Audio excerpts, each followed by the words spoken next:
Your Honor, in addition, I want to report, I think this was a matter that was brought up before that we don't intend to bring up, but there was a matter of a polygraph for Mr. Lanier. We certainly don't intend to bring that up, but that was conducted at some point, and will not be bringing that up. If need be, there are some recordings of statements he made afterwards that detectives have and we prepared to testify about. And at some point, if they are properly introduced, we would need to make sure that we only play a redacted portion and don't mention any kind of a polygraph in those statements. In fact, they came up. So I wanted to alert the court to that. As we do that, there are some logistical matters in making sure if those recordings are properly admitted, to make sure that we only play portions that are redacted, because I know that was a matter we came up, we told the court we're not going to bring up any polygraph. And those recordings are not in evidence yet. No, they will not be. I was just alerting you again that if in fact at some point after this witness we bring other folks and there's a recording, we're going to have to deal with that logistically. So as far as the recording, the exact recording, and only place portions of that that are redacted that don't have anything to do about any polygraph. Yes. John, I can review his CD. I haven't seen nothing in there about no polygraph thing. I mean, he got a few discs that I can review. I don't recall nothing about a polygraph in those discs.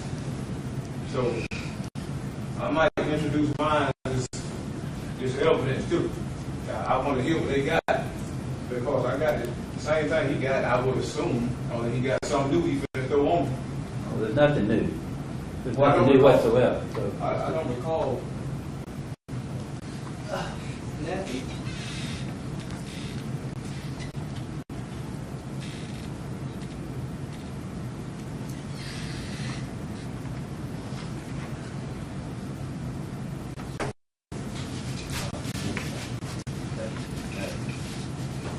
What I do, I just listen to his.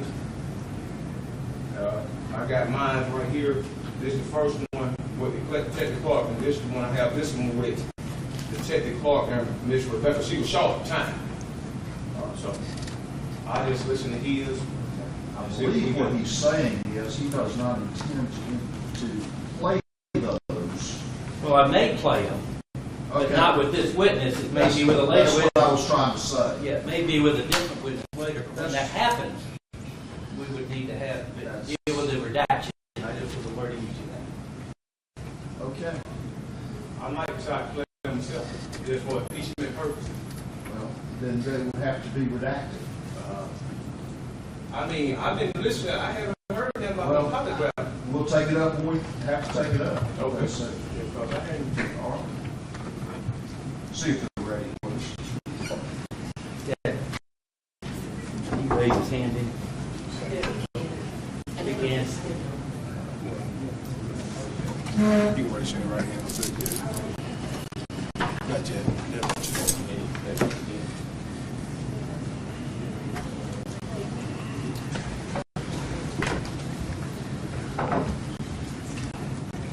We call Derek Lanier at this time, Judge. Mr. Lanier, raise your right hand, please. You solemnly swear the testimony you're about to give the court in this matter of State versus Jamie Donnell Hood will be the truth, the whole truth, and nothing but truth up you got. Yeah. Would you state your name for the jury, please? Darius Omar Lanier. You can just slide up. But you don't have to lean into it every time. Come a little bit closer, please.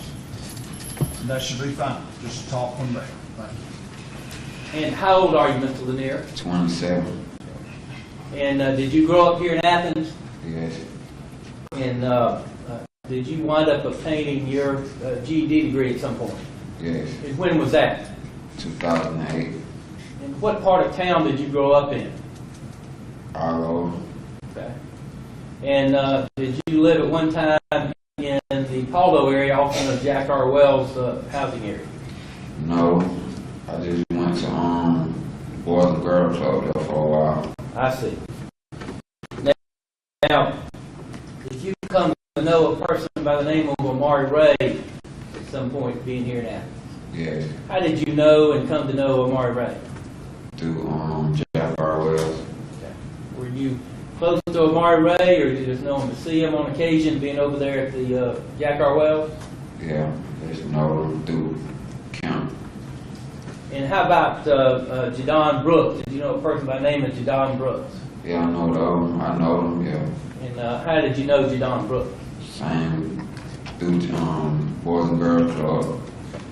Part of. The defendant, Jamie Donnell Hood, over here, did you ever meet him at some point? Yes. And where was that you met him, sir? Through his brother. His younger brother or older brother? His younger brother. Okay. And is Mr. Hood, how was he in your age and his age? Was he older or younger? Yeah, older. Was he a good bit older, somewhat older? Yeah.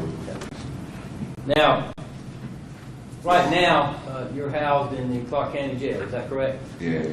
And why are you in jail right now, sir? I'm in jail because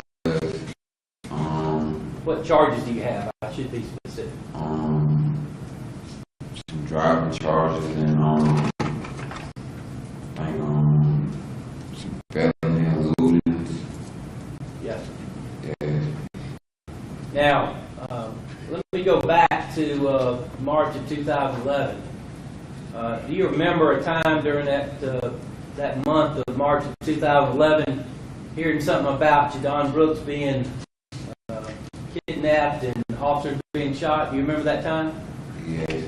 And during that time, did you have any connection to the facility called DRC? Yes. And what was that facility, sir? I guess like a drug rehab facility for probation. And were you on probation at that time? Yes. And as a condition of probation, did you have to go to the DRC? Yes. And when you went to the DRC, how long did you go there each day and stay there overnight, or was the one you just stayed during the day, or just stayed during the night? Just From tell me like about it. 8 to 5. Had like a lunch break. And while you were there from 8 to 5, what would y'all do during that session at all? Take classes and do community service and just take classes and, Okay. And did you know a person by the name of Franklin Roebuck? yeah, And who was that? we were my probation officer at the time, my counselor probation officer. And at some point, right after you heard about this happening to John Brooks and the two officers, did you wind up coming into the DRC one morning and talk to Mr. Roebuck about what had happened to you the night before? Yes.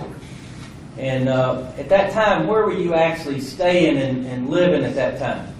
I was staying at my grandmother's house, And where was that located? our Freeman Drive.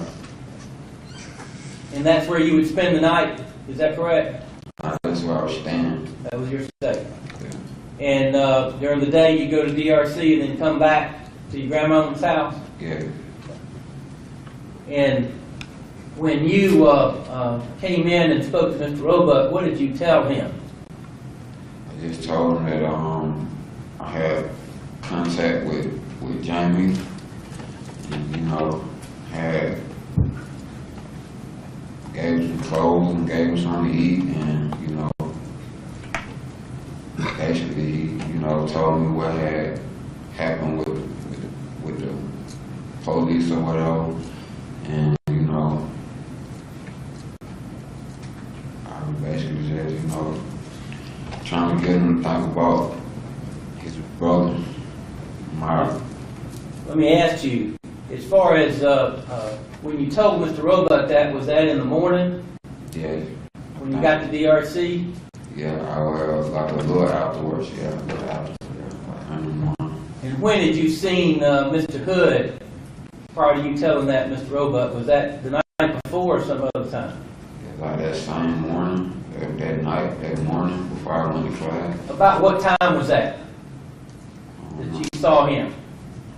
And I don't know, I believe like dude, he came like at 1, probably left around about 4:30, something like that.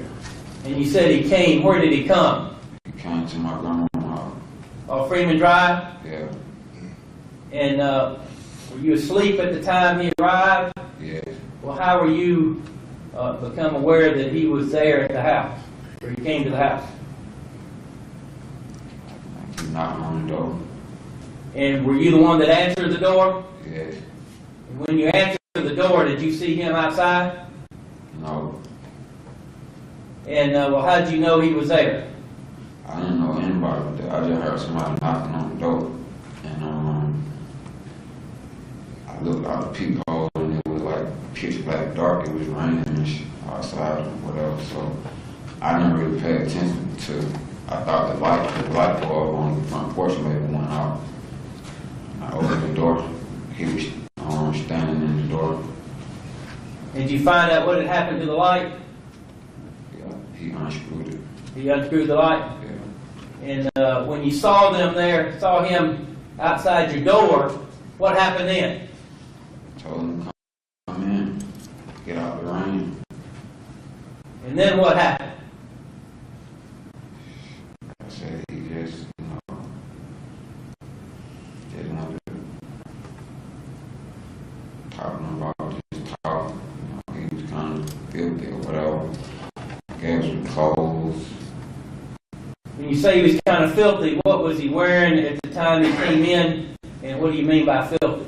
Like jeans and t-shirt. He was like filthy, like he been rolled around in the dirt or in the mud or something. So, I gave him some clothes and gave him something to eat and, try to comfort him. What kind of clothes and did you give him? You remember what you gave him? Shoes, jeans, t-shirt, and coat. And you gave him some food as well? Yeah.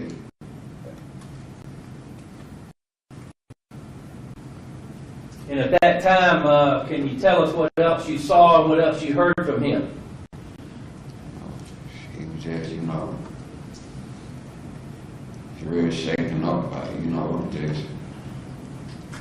just shaking up, talking about what happened with the police and how he, had shot 2 officers and, he, like, kind of like sorry for it, but at the same time, it was like he was,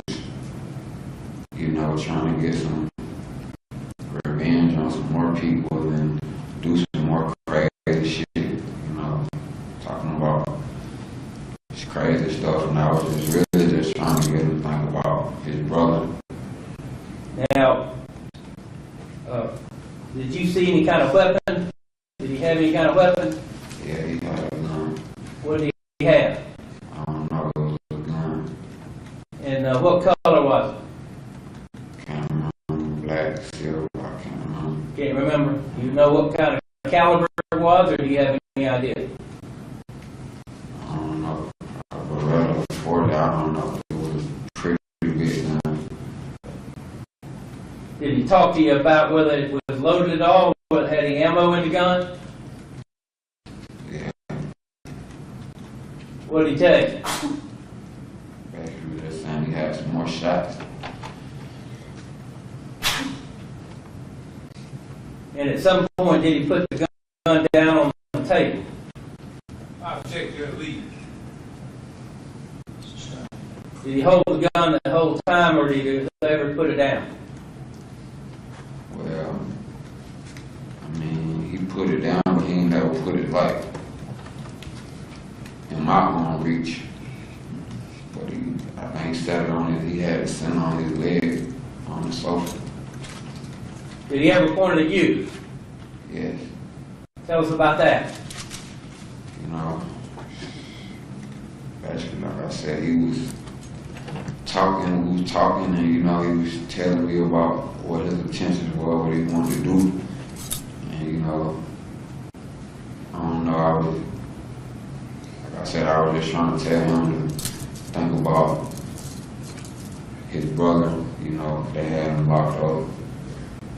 And, you know, His brother Matthew? yeah, they had Matthew locked up and Jamie was on the run. And I was just like, you know, instead of you thinking about trying to get revenge, you might need to think about turning yourself in and make sure Matthew okay, because that's, you know, my friend, like, he's a good person, so, you know, I was trying to tell him that, and I don't know, like I said, it was raining outside, thunder and lightning and stuff, and I don't know, I guess he got startled or something, scared or something, and he just put a gun in my face, and he was like, you know, you trying to set me up? I was like, no, I was like, he was like, told me to go get the phone out my grandma's room, he was like, go, he was like, I kill her, I kill you, I kill y'all. I'm like, damn it, man, it's me.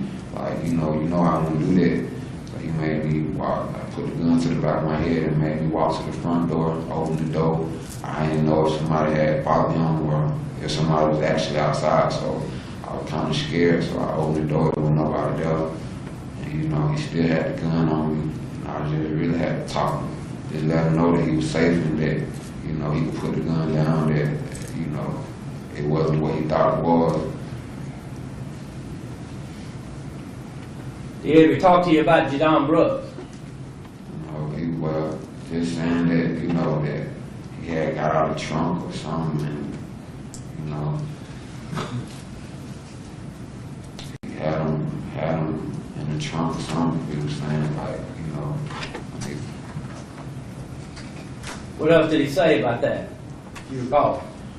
you know, just that he had him in the trunk, that, you know, he jumped out of the trunk or whatever, that, you know, basically. And did you ever say anything about Omari Ray? Yeah, What did he say? just saying, you know, like I was saying, like I was telling him about, you know, turning himself in and trying to, you know, get Matthew out of charges. Because he was, like I said, he was talking kind of crazy, just, you know, want to get revenge. And I was like, you know, if you get killed trying to get revenge, then Matthew's going to do this sentence for you. You need to think about Matthew. And then, you know, he was like, you're right. He was like, I'm gonna free Matthew. He was like, I'm gonna free another guy, Chris Sanders. He was like, you know. What do you mean, Chris Sanders? Yeah, I was like, you know, he just, like, he was like, he had told everybody that Chris had killed Omar. He was like, Who had said that? Jamie. He was like, you know, he was gonna let everybody know that he did it. He was gonna free Chris and free Matthew, and, you know. Then who did it? Who did he say killed Omari? He said he did. Did he tell you why or how it happened? He was just like, you know, I guess he didn't tell him what he wanted to know. Did he say what it is that he wanted Omari to tell him? Basically just, you know, about the, trying to get revenge on the guy Ken or whatever. Ken, do you know who Ken was, the name? Yeah, Ken Kim. Trying to, I guess, find him and find out where he was at, and I guess Omar didn't want to tell him, and he said he killed him. Did he say why he was upset with Ken Campbell? I don't recall. I know it was just something about some beef in the streets, some drugs or something like that. I don't recall. Did he tell you anything at all about Jadon Brooks, about whether anybody was with him or whether he was by himself? I don't know. Like I said, he didn't say. He just said that he had him in the trunk, put him in the trunk, and that somehow that Jadon got out of the trunk, and that was, that was it.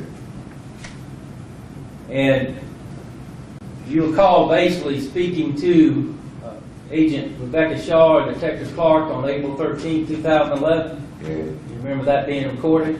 yeah. You remember at that time telling them that he said something about the IRS boys? Sir, I object leaving again. He's leaving. Which I could reference that statement in regard to a prior statement, and for that purpose, I can do that. Otherwise, in that regard, and that'd be the proper way to do that. Objections overruled. Have you heard on that, please? Yes. He can ask, not leading him, say he can ask him, did he hear about it? He's not asking. He's on direct, he's not on cross. He can ask about it. He's referring to something that Rebecca Salter said, and he hadn't even played it, or he hadn't even said that about it. That's what the base of my objection was, because it's come off as leading. The objection's overruled. Well, not to my knowledge. Like I said, it's been like 4 years, but I just know he was just saying that he got out of the trunk, and you know, he didn't tell me who was with him or who Jadon was with. He just said that he had him in the trunk, and he got out. You understand that statement with Agent Shaw and Detective Clark was recorded? Yes. And right now, you don't recall basically him saying anything at all about the IRS boys? I mean, he maybe did, but like I said, like, I can't just recall. It's been 4 years, and then I had a gun in my face, so it's like, I wasn't really worried about who was, like, I wasn't, like, my mind was somewhere else. My mind was on keeping myself safe and keeping him calm, and him killing me and my grandmother. So, like, Yes, sir. And you recall basically him talking to you about the gun that he had and the gun that basically he used to shoot the officers? yes, he was just like, you know, from my understanding, I think that it was the same gun, or he said that it was another gun, you know. You don't recall exactly? No, not exactly what it said.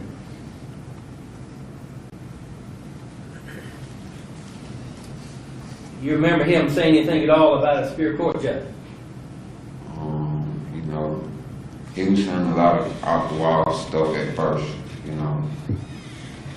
You know, at first he was just like talking crazy, like, you know, like he wanted to just get revenge on anybody who ever heard him. He talked about, you know, like I said, talking about mostly about Ken, and he was like, you know, he wanted to get the judge who sentenced him, you know, he was talking about, you know, if he couldn't get the other guy, that Ken, that he was gonna try to get his mom or get his sister, or, you know, he was talking about, you know, really killing anybody, you know.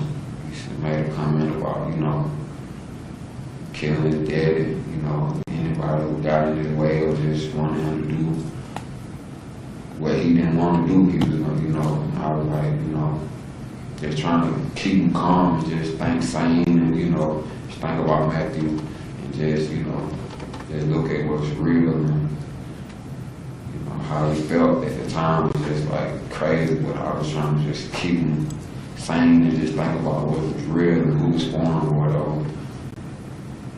In addition to your grandmother, who else was there at the house on Freeman Drive? My 3-year-old daughter. Did she ever wake up, or was she in sleep the whole time? Yeah, she woke up at one point in time. She was on this, actually on the sofa. She was on the other sofa, like 2 sofas in the house. She didn't like wake up until like he like put the gun on or whatever. And I was kind of like when I got him calmed down or whatever, when he went in the bathroom or whatever, I got her back to sleep. She didn't really, I don't guess she understood what was going on, but yeah, I got her back to sleep before he came back out or whatever. About how long was he over there at your house, sir?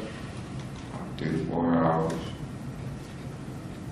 And how was it he wound up leaving? How did that happen? It was getting early, the sun's been about to get ready to come up. It was late, like early morning, like I said, about 4, like going on 5 in the morning.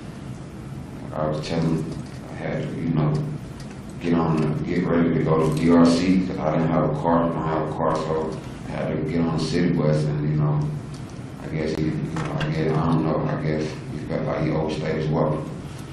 He left Did you see how he left at all? on the bike. Had you seen the bike before he came in the house at all, or you just saw it after he left? After he left. And after all that, at some point, you went to DRC as you were scheduled to do? Yes. And was that the day that you talked to your probation officer, Mr. Roebuck? Yes. And after that, did you speak with Detective Clark? Yes. Yes.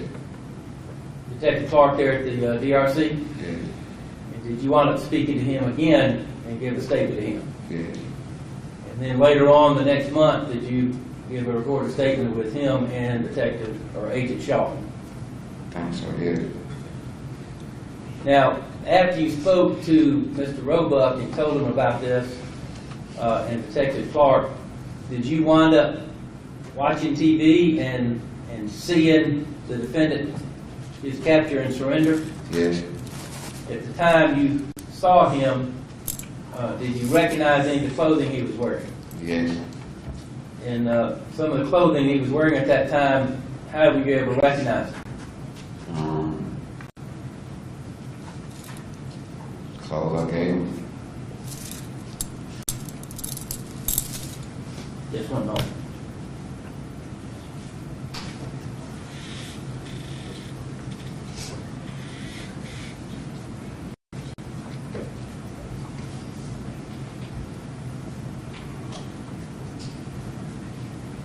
Did Mr. Hood leave any clothes there at that residence there? Okay.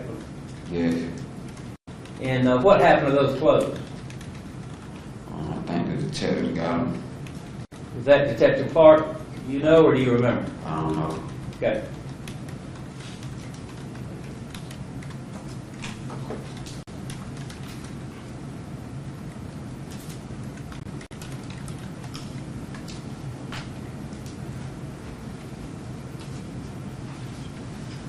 Let me show you what's been marked as State's Exhibit number 737.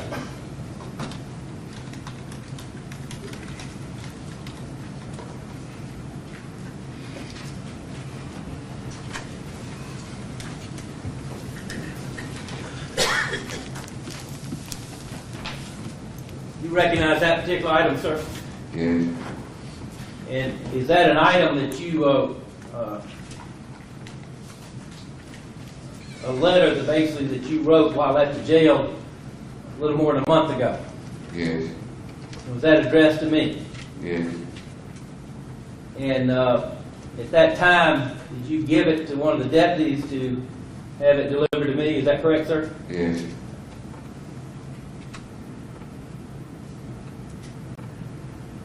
And at that time, did you want basically to make some sort of deal with me for your exchange of your testimony? I mean, yes. So there's no deal in exchange of your testimony, isn't that correct? No. I mean, is that correct? Yes. And what you told us here, is that what you told the police pretty much back in 2011? What do you mean? What you told here today, Oh, is yes. that what you told the police back in 2011? Yes. Thank you, sir. Across the town. So did they get any evidence? How could he said State Exhibit? Mark, there's not a bit. I don't have any objection. We can enter the evidence, I think. It's a matter of how well it'll go out to the jury later and everything else, but I don't have any objection to tendering it at this time. If need be, we can pick up a matter outside of the presence of the jury that, the jury may want to see that, and review that, and point out the abundance of caution. Well, let me ask the jury to go back to the jury.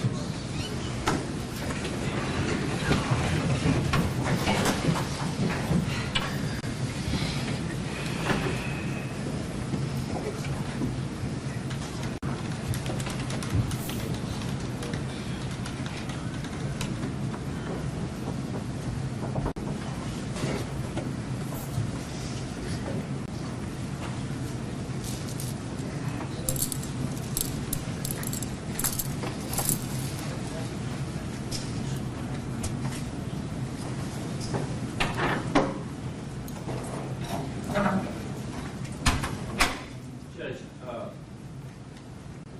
could we have Mr. Lanier perhaps step outside? Would that be possible?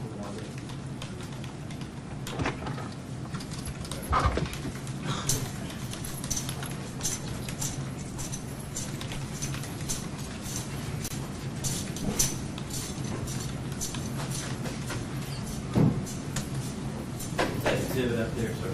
Yes. John, commission, did they hand that to you so you probably will cover?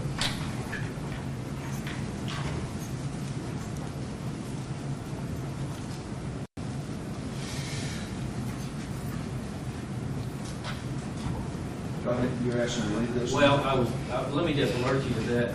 I purposely was not going to introduce it. I don't have any objection to introduce it. There are matters in there he's talking about while others that threatened him pretty much on behalf of Mr. Hood that his belief talking about the different folks and going through that. So we be ready to deal with that. Those are matters that I thought may very well be something that I want to steer clear of to a certain extent. It certainly affects his testimony. If we go too far on cross-examination, it may be matters that will come in. With that, I may want to read and see what we're talking about.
You know, I got this in Everton, and if he wasn't going to introduce him, I was going to introduce him. So that's why I asked him what his exhibit number was, what his exhibit was, and had to be introduced, because this will show why he on this stand saying he's saying. I mean, I would ask that the whole entire thing be introduced because pertaining to Jamie Hood, this is the focus of this letter. And I think I have a right to cross-examine him on this. For credibility, it goes to his credibility and also his character. So I would ask that it be introduced. They introduced, or I do. I got a copy of the same exact thing, but I'd rather much rather they do it than me, but I still can't. Anything else, Mr. Marlowe? Yeah. Judge, there's just one moment, sir.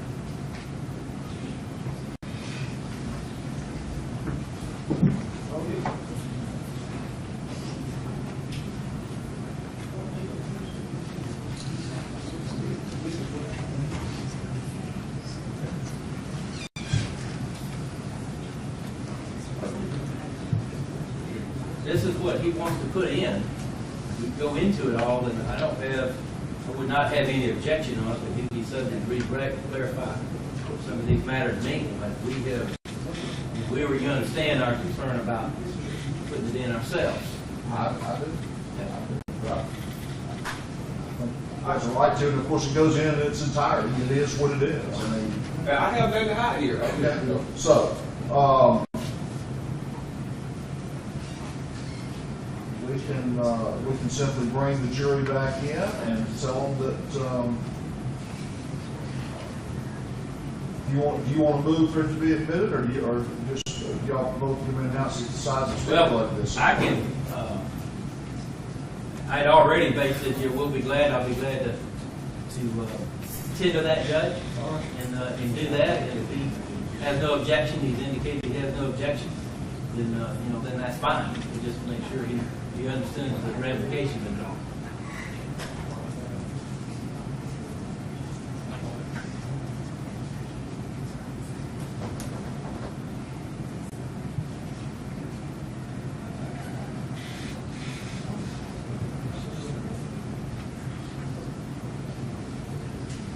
You still want it in? Yes, sir. Have been high here. I'm all game. Have a chance to talk with Ms. Herbert, any questions that Yeah, we can discuss with her more?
Is it that is, Your Honor? 737. Okay, so it's been tendered, so I can ask him questions off of it. Hasn't been tendered, it's been identified. Okay, I can ask him questions. I mean, we just ask him questions off. Could I ask him questions off of it? Just like it is, it's been identified. I can cross-examine him on what have been identified.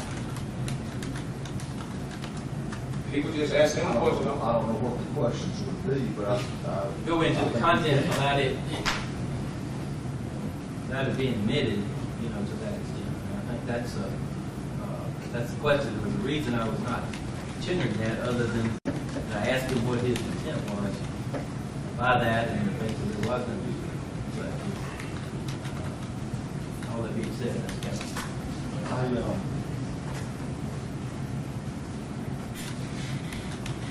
What you got, Chris? I don't have to say what I've got, till I hear what y'all got. I don't know what the questions you're gonna ask are. I don't wanna know, and I don't know if Mr. Malden will have an objection or not. That's what I got. I can't answer your question. I don't know what you're going to ask. I was going to ask questions pertaining to this. I don't want to know what you're going to ask. Well, you know what? Hey, I ain't got nothing to lose, Judge. I mean, I do understand Ms. Herbert, but I don't have nothing to lose here. It's all about the truth. I mean, the jury I can't make them go yay or nay. So it's all about the truth with me. I can't stop people from doing what they're doing. I can only control what I can control. So are you want Mr. Malden to follow through and admit 737?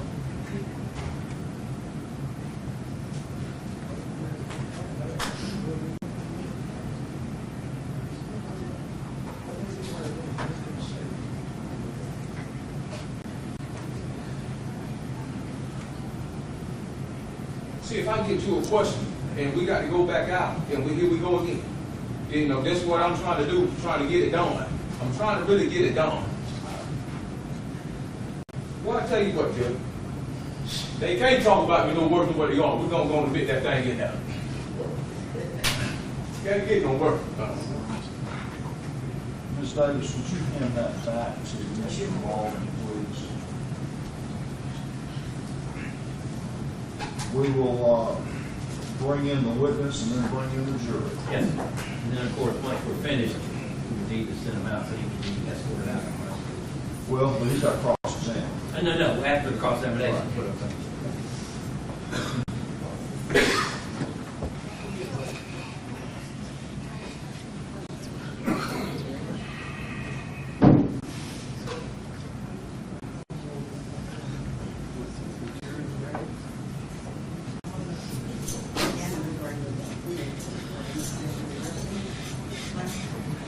I will. Wait till next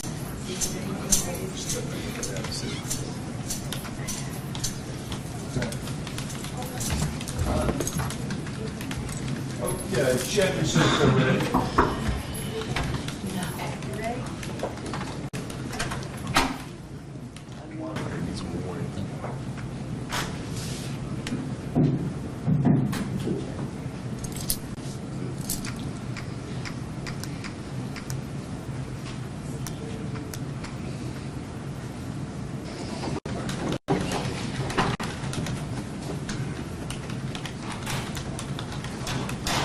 First. No, thank you. It's all yours.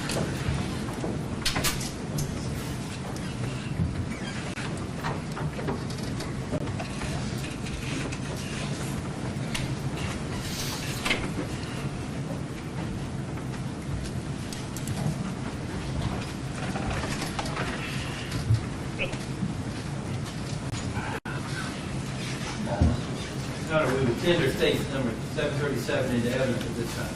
Any objection? No, sir, Your Honor. 737 is admitted. I would like to use the exhibit, please, sir.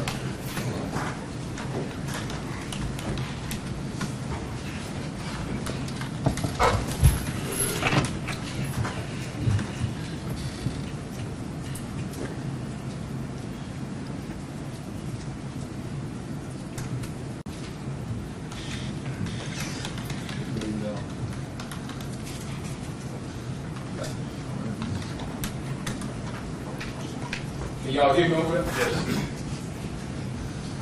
Afternoon, Mr. Lanier. What's going on? There's Lanier. That's your whole name, sir? Yes, sir. Do you also go by the name Nick Bean?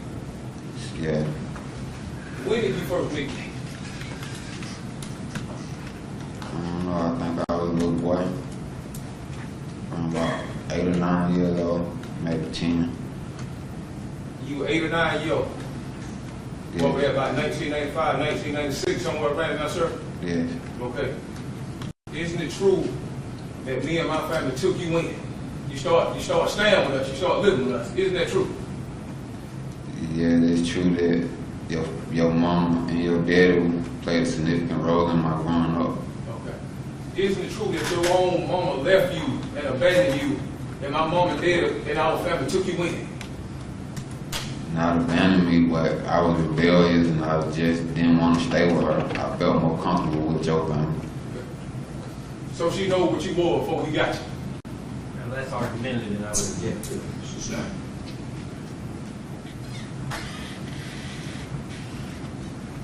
I used to pick you and back you up when y'all were little, take y'all to the Grand Slam when y'all were small. Isn't that true? Yes. Did I ever put my hands on you or ever hurt you in any type of way? Not when I was young, no. Okay.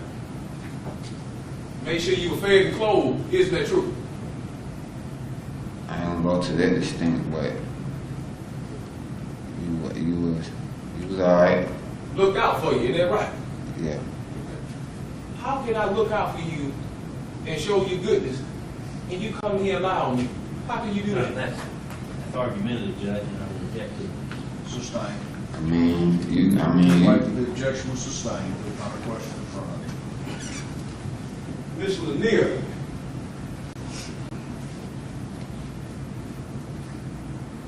I showed up over your house on March 24, 2011. They were looking for me in that manhunt. Isn't that correct? yeah, You and your grandmama was there. Isn't that correct? yeah, Don't your grandmama know me? yeah. Okay. Is it true that we talked about some reward money when I got to your house?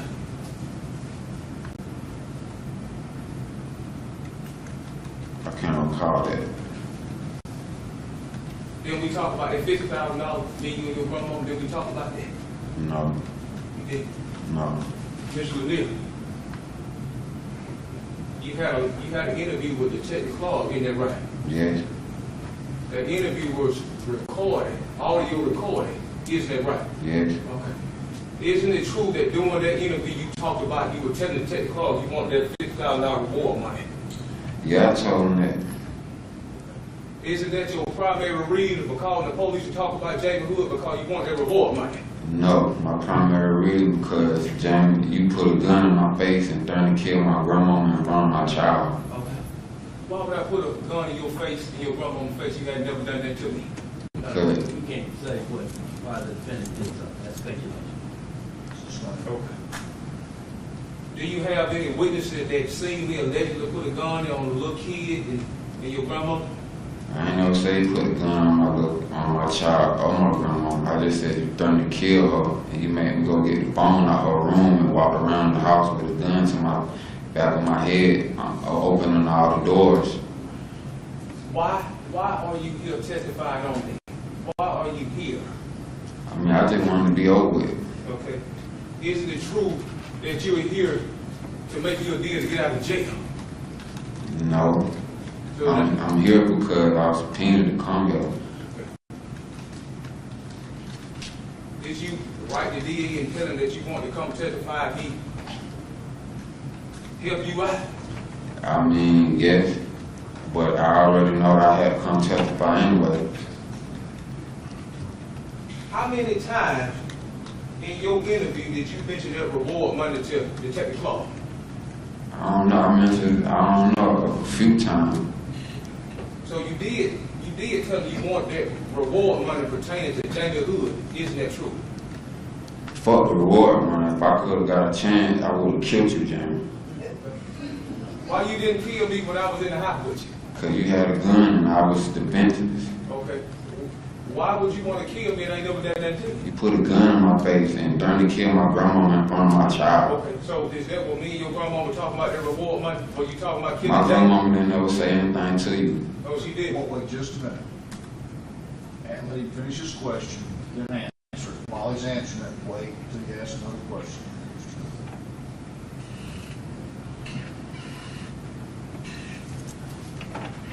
So you mean to tell us, during your interview, you didn't say, me and my grandmother and I talked about reward money. You never did mention that. I mean, before you even came there, and after the fact that you came and left, and that she had been questioned about the police, we had discussed it, being that I told her what was being said when you was in the house, but she didn't have no reason, we didn't have no reason to give you up to the police because, like I said, I was trying to help you. That didn't cross my mind until you did what you did.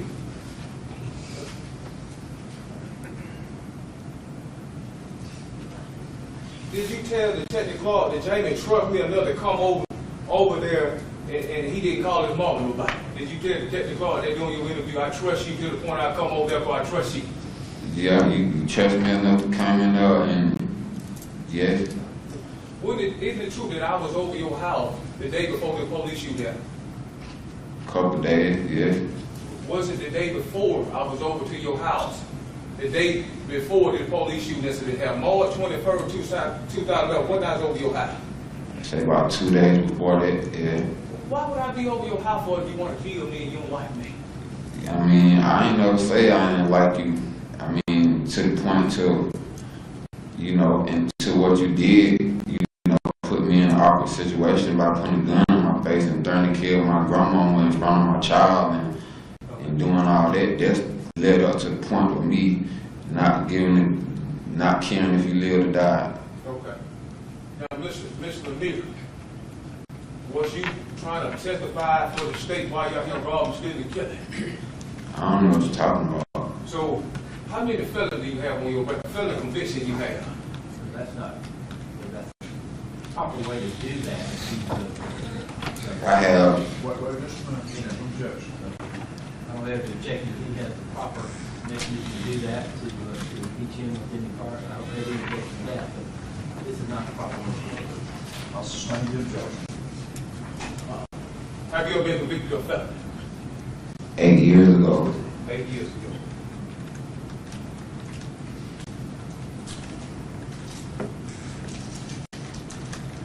Was you convicted of a person possession, manufacture, distribute, or sell marijuana?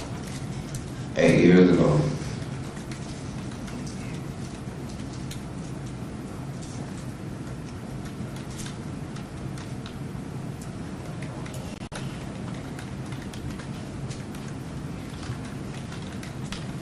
So your last conviction was 8 years ago?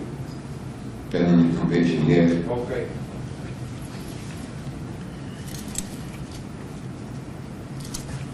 Was you convicted of possession of cocaine with intent to distribute? 8 years ago. And again, our objection, but I think the proper way is to have a certified copy of that conviction. If he does, then I would have no objection to that, because I think that's the proper way to do that. Better than Objections sustained.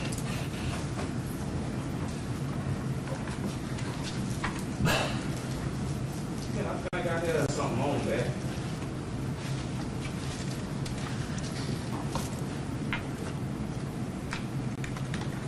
I thought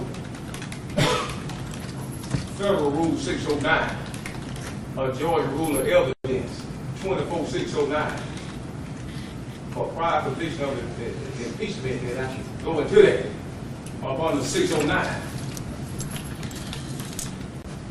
I've sustained the objection. If you've got a certified copy of the conviction, show them to Mr. Mull. And I also like to state this for the conviction, for the record, and for the objection.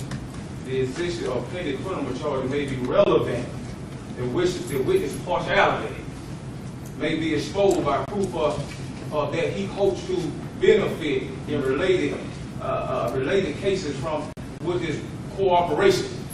See, Kingsman versus State. You haven't answered that question. Okay, fair enough. Ms. Lanier, do you have any pending charges on you right now, sir? Yes. Could you tell us what those are? Felony eluding, and mostly some driving charges and I think a tent in the possession charge, which I'm possibly accused for.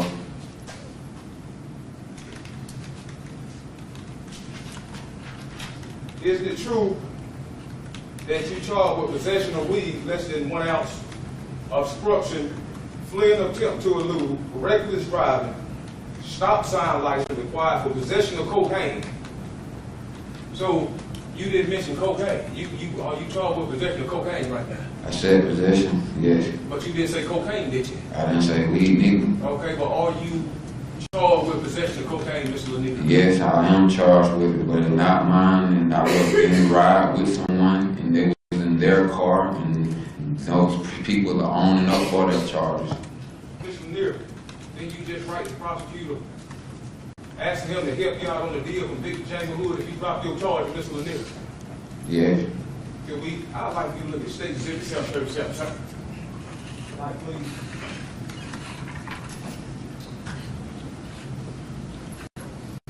Could you read your letter you wrote to Mr. Mull concerning James Hood and dropping your charge? Say, He's not gonna have, But can I have him read it out loud? now, they can read it, you can publish it, you can ask them questions about it. All right. I do that, just that. In your letter, did you say to Mr. Ken Mull, Ken, Jamie has a defense to make all the people in the house he had hostage before he surrendered look like fools and liars? yeah, You put that in your letter.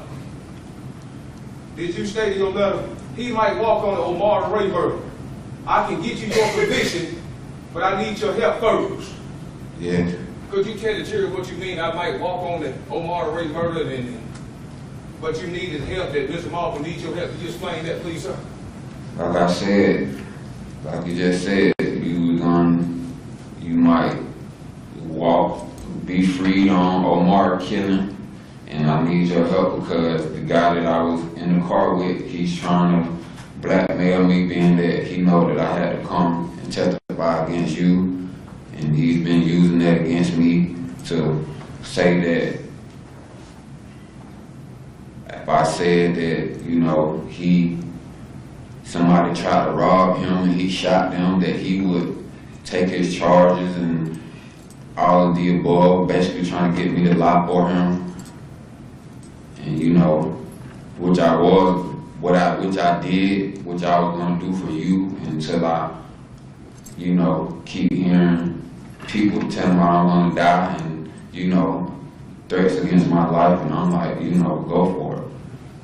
Mr. Lanier, has Jamie Hood ever called you and threatened you? Not, but at one time he put that gun in my face and threatened to kill my grandma. Okay, Mr. Lanier. Have I called you the last, or after these charges happened, have Jamie Hood called you and threatened you in any type of way? I ain't talked to you, but, you know, street talk, you know, I've been hearing a lot of people, a lot of threats, but, you know, none directly from you. I haven't talked to you since then. Okay, but you haven't heard no direct threat from Jamie Hood, sir? No. Okay. Now let's get back to your letter, please. Okay. To Mr. Martin. How long ago did you write Mr. Martin this letter? Mr. Martin this letter? I don't know, like a month or two ago. Right before trial, with that right? Yeah. All right. Now, Mr. Lanier, did you state in your letter, I can get you your conviction, but I need your help first. I will go on stand and tell the court the truth. Why would you tell Mr. Martin that you can help him get a conviction, but you need his help? How do you need Mr. Martin help for you to testify in this man? Because, like I said, I lied when I just got arrested for the dude. And I told the police that I didn't witness anything, I didn't see anything, which I did. And he was using the fact that he know that I had to come and testify against you to his benefit to try to make me lie for him. And, you know, like I said, I was gonna come up here and lie for you. But, everybody already saying that they gonna kill me, you gonna kill me, and threats already, so I'm like, you know, my loyalty to my family, which is my grandmother and my child, you feel me? So, like, I can't lie. But you saying you feel, why would you come lie for me? And you say you want to blow my head off or kill me? I mean, you know, just... That would be an improper question, the form of the question, and was it a compound question? You stated you wanted to kill me a while ago. You had a chance to kill me, you'll kill me, that's correct? Yeah. Well, why would you want to go lie for me? You want to kill me? Just for the love, for the respect, and your family, your mom and your dad, and Matthew. I was gonna come up here and make myself seem like a liar, like ain't nothing happened. You didn't put a gun in my face, you didn't threaten to kill my grandmama, that I made it all up. But well, how did you have lawyers for my mom and dad? You talking about killing their son? you talking about killing my grandmama and killing me. I mean, you don't give a fuck about me. Why'd you lie? How I'm lying? I mean, come on, you know what you did, man. Okay, I can't argue with you. Let me tell you, I don't want to hear descriptive language. You understand? Yeah. Unless you're quoting somebody else that said something. Okay? Continue. Now, Mr. Lanier, did you state in your letter, to my best knowledge, and they will believe me after all, I'm the one who helped Hood, and you know how he repaid me. What do you mean you helped me? How did you help me do something? Please explain. I gave you clothes, I fed you, I gave you, I the one that told you to turn yourself in when you was talking about trying to kill Ken, and you wanted to get over there and rape his sister and kill his mama. I'm the one that told you to think about your little brother before you get yourself killed, and he do a life sentence because of you. I'm the one that sat there and prayed with you when you was so eager to leave the house and ready to do some BS. I'm the one that told you when you turn yourself in, call your mama or call me, and we'll get the news people there so you can be able to turn yourself in and you won't have to worry about the police killing you. I mean, I did everything that a friend's supposed to do, and you repaid me by putting a gun in my face and threatening to kill my grandma in front of my child. Mr. Lanier, did you just tell the jury you were willing to come here and tell some lies? To help you out, yes. So you are a liar. You admit that you know you're a liar. I mean, I'm not perfect. Likewise. Now, Mr. Lanier, did you state in this letter, the situation I'm being held without bond, plus probation hold, So, is it safe that you trying to use me as a get out of jail free card? I mean, no. So you mean to tell her you ain't here to use Jamie Hood so you can get back out there and sell the cocaine and run some more stop signs, run from the police and kill folks? I mean, no. Okay, say, Yankee, I would like you to go look at your letter right here, Mr. Lanier, sir. Okay. Wait a look.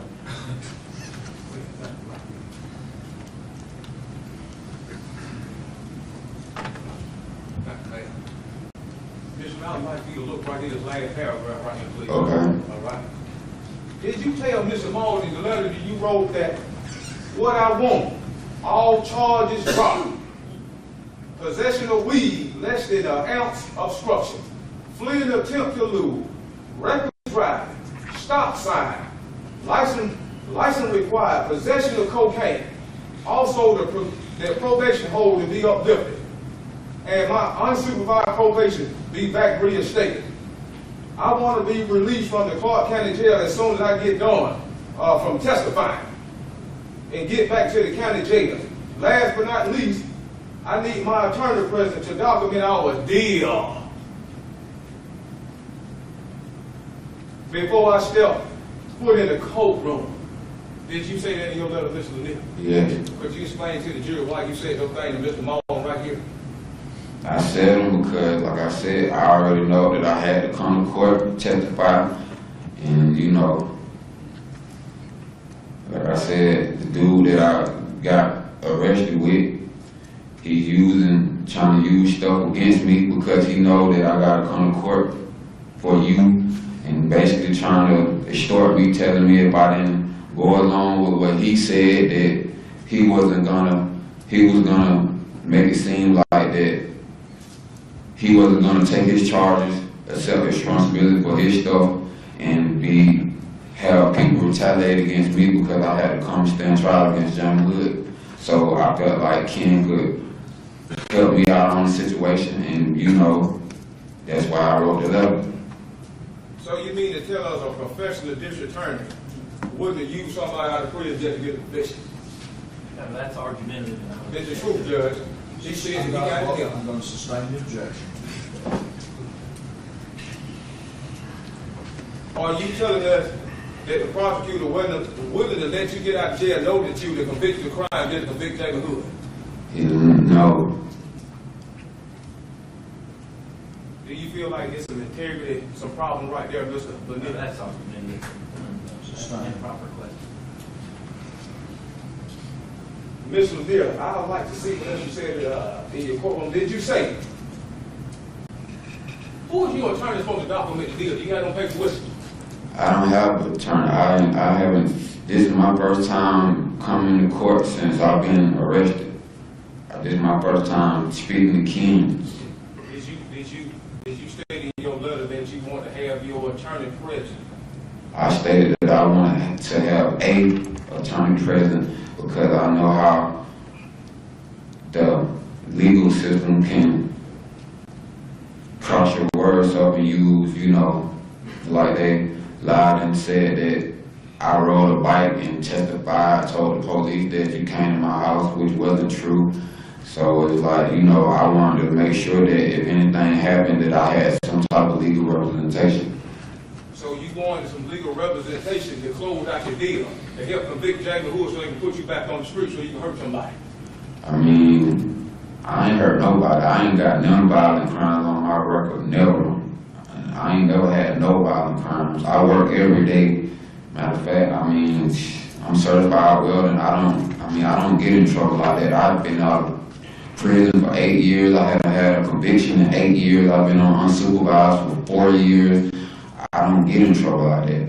Okay, Mr. Lanier, are you locked up now for? I'm locked up for what? I'm locked up for catching a ride from working with somebody, and he shot somebody on our way to the house, and he's trying to blackmail me just because he know I had to come testify against Jamie Hood to say that them people tried to rob him. In actuality, he just shot somebody because.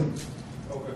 where the possession of weed come from and the possession of cocaine come from? That's those are all his charges. Like I said, I was just getting out to work. I called him for a ride, and he jumped out of his car, and he didn't own up for his drugs, so they charged both of us with the drugs, and that's why I got charged with it. Okay, Mr. Now I want to bring your attention to some of your letters, sir, right here. You see, let's go from right here to the end right there. Okay. Sir. I think you got a little computer, you can look on it right there, so you can see it right up close to the person, sir, you can see it? Yes. Let's go. I need an attorney present. Did you say in your letter, I need an attorney present to document our deal before I step foot in the courtroom? No games. That part's been asked and answered. I'm sure you said that. Fine, fair enough. Okay. After you said that you need an attorney present, did you state in your letter, no games? I assure you my testimony will get you your conviction for Omar. My life and my family lives depend on me getting out today. Did you say that in your letter to me? Yes, I did say that. Yes, I did. Because like I said, I don't have no reason to lie. Like I said, I was gonna lie for you, but then, you know, after all the threats and all the stuff that I've been getting and receiving about this case, like, you know, why would I have to come up here and lie? I mean, they already know that you came to my house and I helped you. They know that I clothed you, I fed you, I tried to give you some good words and advisement, so, and you paid me by putting a gun in my face and threatening to kill my grandma, so, like, why would I? I'm like something different here. Did you and Detective Clark talk about the reward money during your first interview with him? Yes, we did. That has already been asked and answered. I think you covered that before. May I be heard on this, Jim? I didn't, see, I got it written down. I hadn't talked about him to Detective Clark. I was talking about him to grandma first. No. Oh, Just ask to answer. all right. You know, I like to play this video that parts of this video of his interview with Detective Clark. I mean, I have it. And I don't have to play the whole thing. I got the exact times. So it's not like it's a time waster. I got all the time there that he said the things that he said. And I would like to play it for the jury so they can see for themselves what we really said. You would have to get moved into evidence, and you have to lay the foundation for that. Ms. Lanier, on March 24, 2011, did you have an interview with Detective Clark? Yes. Okay. Was that interview recorded when he interviewed you? Yes. Have you ever had time to listen to that interview? Yes. You did? Yes. Okay. And we talked about reward money, and we talked about you telling Detective Clark, we talked about the manhunt, reward money, and several other things. Is that correct? Yes. Now, I'd like to send in the evidence Mr. Lanier and Detective Clark interview that was recorded as defendant exhibit, what is 16, 17, what the last one is? Small. I think that's the foundation for that DVD. I think it has to be one where this particular witness basically would indicate that he listened to that and that is a true and accurate record of that particular interview at that time in order for it to be laid the foundation and deal with that. At the appropriate time, when the foundation is laid, I don't have any objection to it. In fact, that may be a matter that will be offered in the evidence. Well, Your Honor, he did say he listened at it. He just stated he listened at It was not the entire foundation. It's very, I'm going to sustain the objection to the admissibility of that at this point. it. Okay, well, I had him stuck with the recall, try to get it squared away then. Well, that's. Yeah, it's over.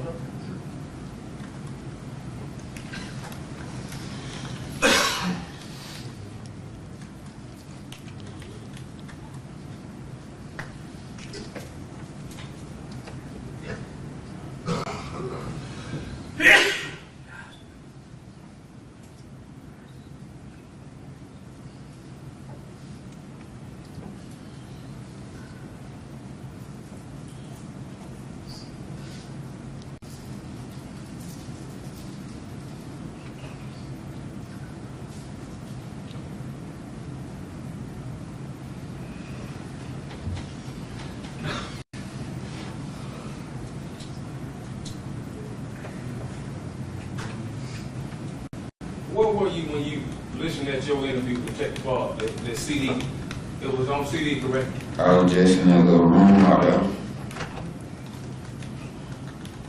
So you were just in a room out there listening at your, who had you doing that?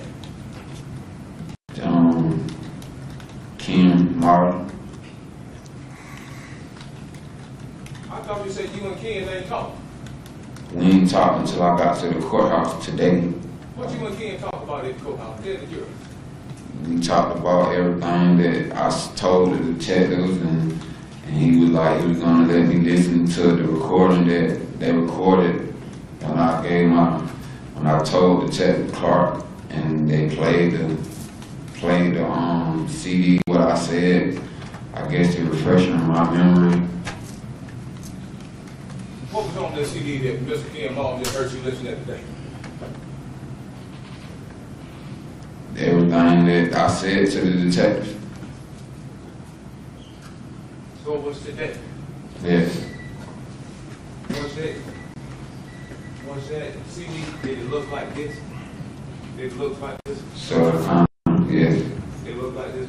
Sort of, kind of, yes. And you listen at it today, what today's date is? I don't know what they 9. Judge, I would like to send this CD into evidence.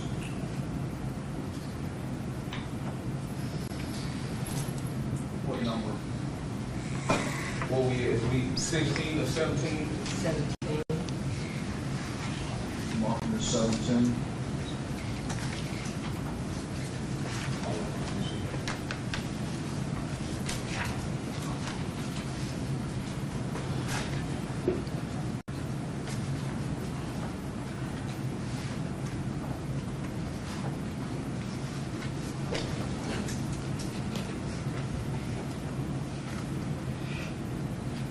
I think we have the same foundation issue, Judge, but asking questions about that. And that appears to be a CD that we prepared and gave you. Well, I'd be more than happy to use it, don't make no difference. Well, this is your evidence, so I'll let you do what you think you need to do, and I'll have to rule on it. So you want him to hold that? Yeah, You want the witness to hold that? Yeah, I mean, he can, I mean, Go forward.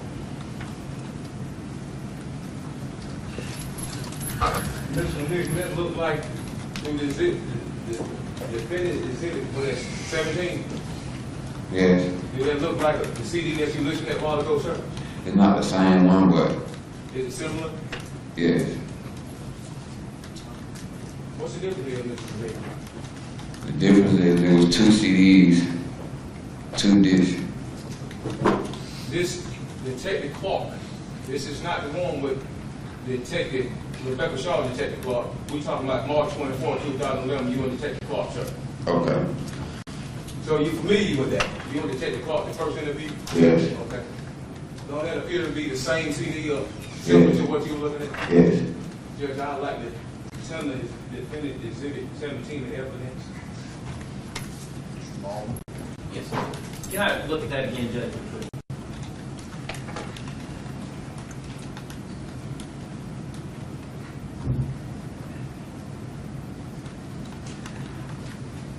He's offering it. I have no objection.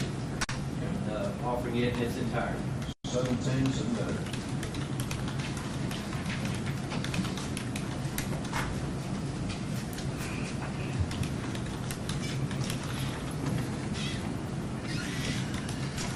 Now, is there something, Judge, this is not something that, could very well be.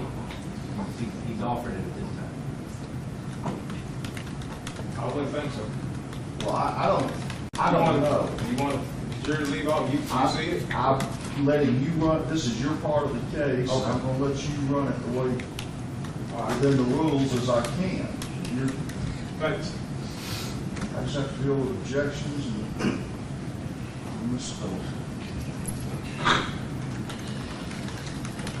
Mr. Leary, you recall talking about the reward money during that interview, is that correct? Yes. I'd like to refer to your member on parts of your conversation with Detective Clark about the reward money. All right.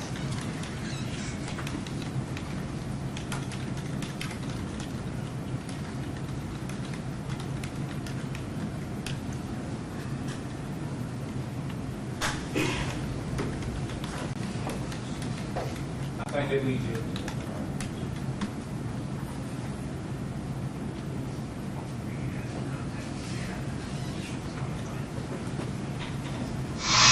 I had seen him, man.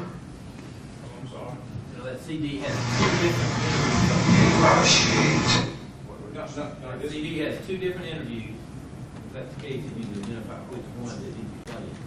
This particular CD had one interview. It's not with Ms. Rebecca Shaw. I know what he's talking about. This is not that. It's with Detective Clark. There's two parts, both parts with him and Detective Clark. The CD itself that he had, which is, it says two interviews by Detective Clark. And that's what's on the face of that particular CD. So there's two different interviews by Detective Clark. You know, this is two parts, but it's the same interview, same day. Now, if he wanna see for himself before we proceed, I have no problem with It's it. in evidence now.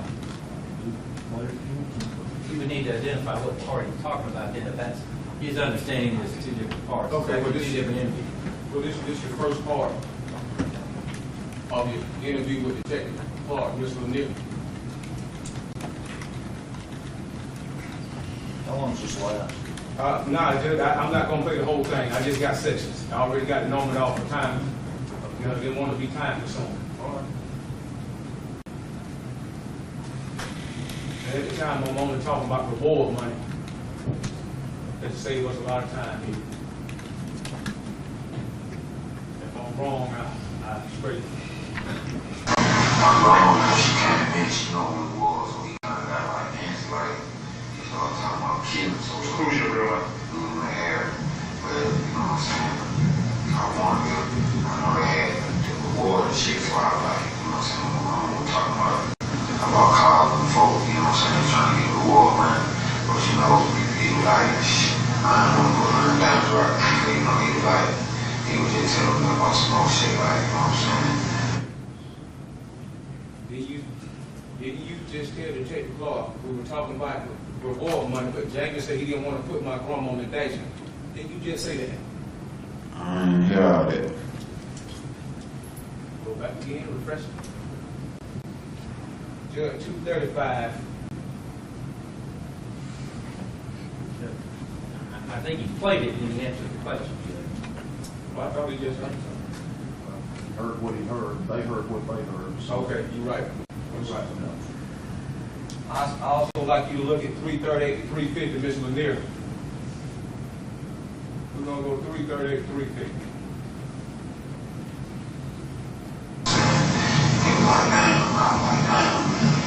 Shit, I call these folk and they don't know because like the water running out like now. You know what I'm saying? I really would like get that money, but you know, I'm just like right in and out like shit. If I know Jamie would probably kill me on wrong, so I was like shit. Basically just take. I think I went over, Judge. Got it. Then you tell Detective Clark that you wanted reward money. Yeah, I told him I wanted the reward money after you had did what you did. I mean, yeah, I did. I couldn't. It's not like I could have got any kind of get back after we. Let me ask you this again. I'm sorry, y'all. Let's go from 850 to 823.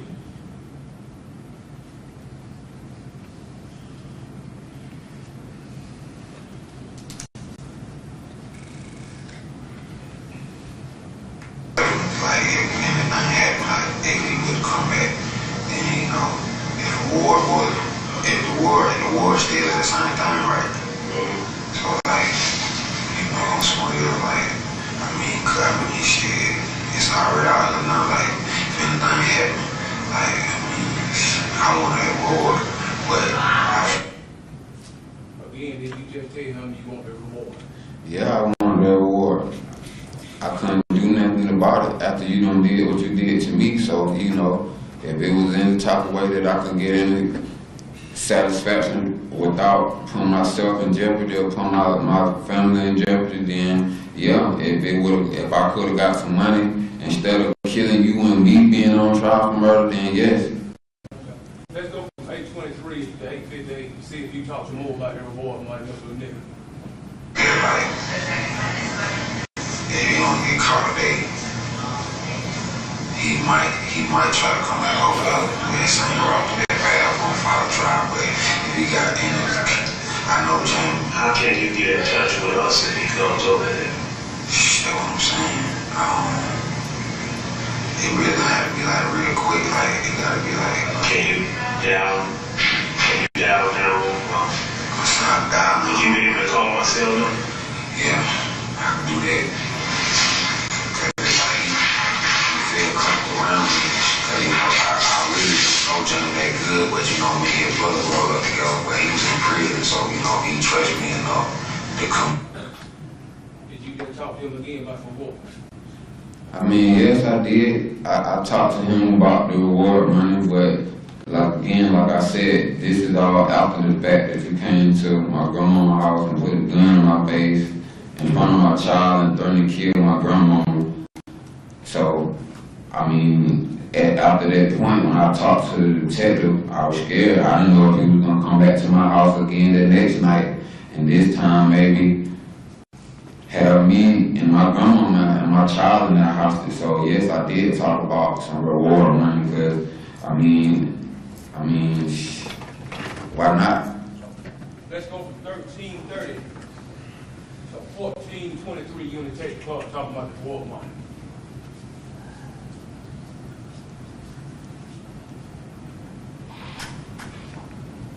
You're on 1330, and make sure I'm right, 1330 to 1423. Like, so, you know, them two places right there. You know, if anything happen, if y'all do catch me, he gonna be two places anyway. Yeah, you definitely, all the information you're giving, definitely be in line for that reward, no doubt about it. But I need you to have some kind of contact with me. You need to, that's my cell phone number. Yeah. Any contact you get. So you don't want it in a relationship, man. I really don't want it. And I mean, I don't really want it to be like a friend, cause at the moment I'm still crush my me and shit like that. So I don't want to make no seem like, oh, he talking to the police or, you know, This conversation between me and you, matter of fact, you know, this stage right here, all this other information is good, need to know information right now. Well, Detective Clark telling you to stay in touch with him for the reward money. Yeah, Reward, right? you was still on the run. Everybody didn't know where you was at. So they thought that maybe that you would try to come back to my house. But you said you were scared of me, but you were willing to take a chance with me with a reward money, right? I mean, what can I do if you show up at my house with a gun and I'm there with no gun? I mean, I'm not no fool. I'm not gonna not do what you say to do. And you got a gun, you in control. You already done told me you done kill somebody and you will kill again. I mean, like, what am I supposed to do? Let's just listen from 1830 to 1919, sir. More than reward money, Tom. Okay. Call me. I need you to stay in touch with me. Call me tomorrow from your mom's house.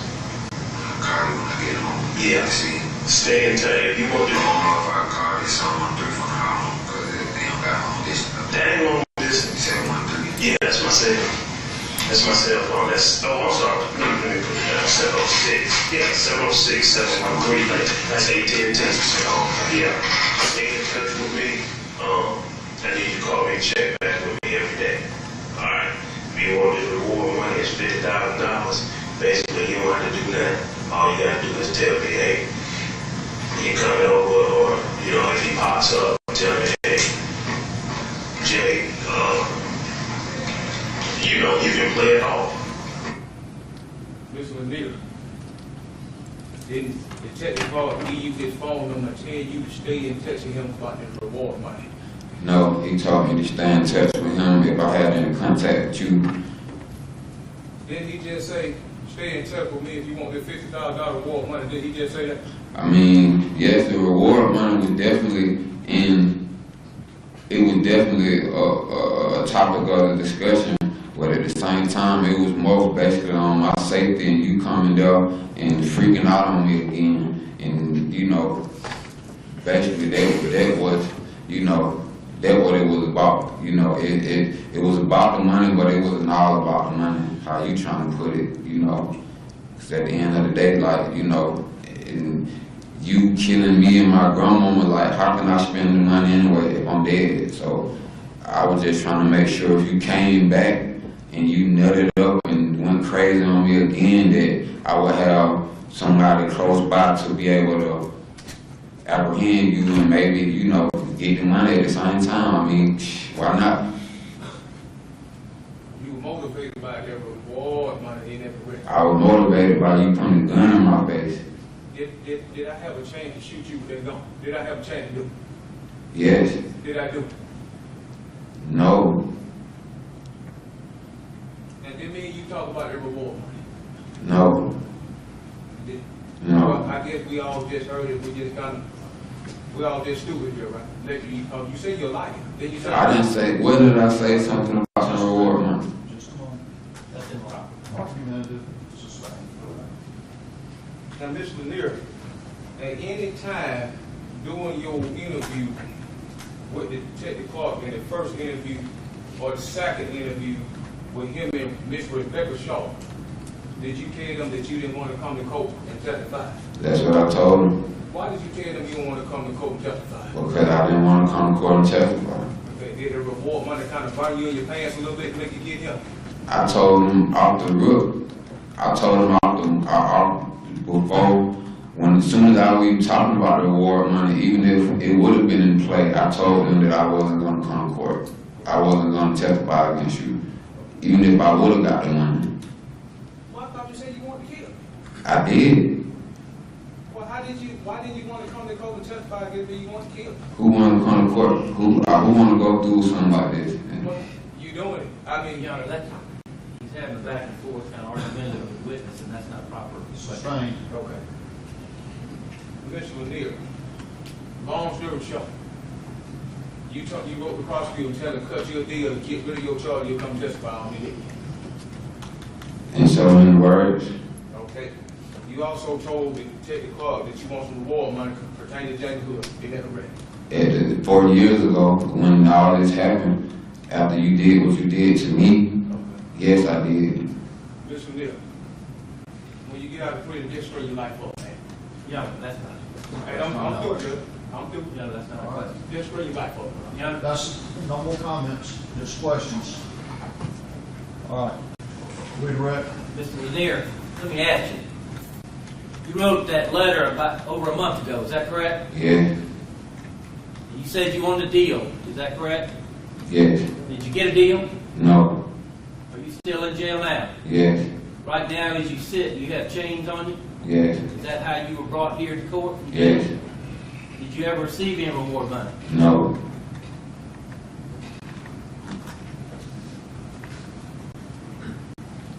That's all I have. Recross. Didn't want to do it, he got back up. Mr. Lanier, Yes. after you wrote Mr. Ramal, did you force him to subpoena you? Now, I was subpoenaed maybe 4 months ago to come to court. You said that you went to their office and you looked at tape and rehearsed tape before you come in and testify, is that correct? Today, yes, Yeah, you did. Did you ask Mr. Maul to bring you in his office and the district attorney office to show you tape and listen to tape? Did you write him and tell him you want to do that? no, He did that on his own accord, right? yes. No further question. Nothing further of this witness at this time. Why don't you go back to the jury room, please?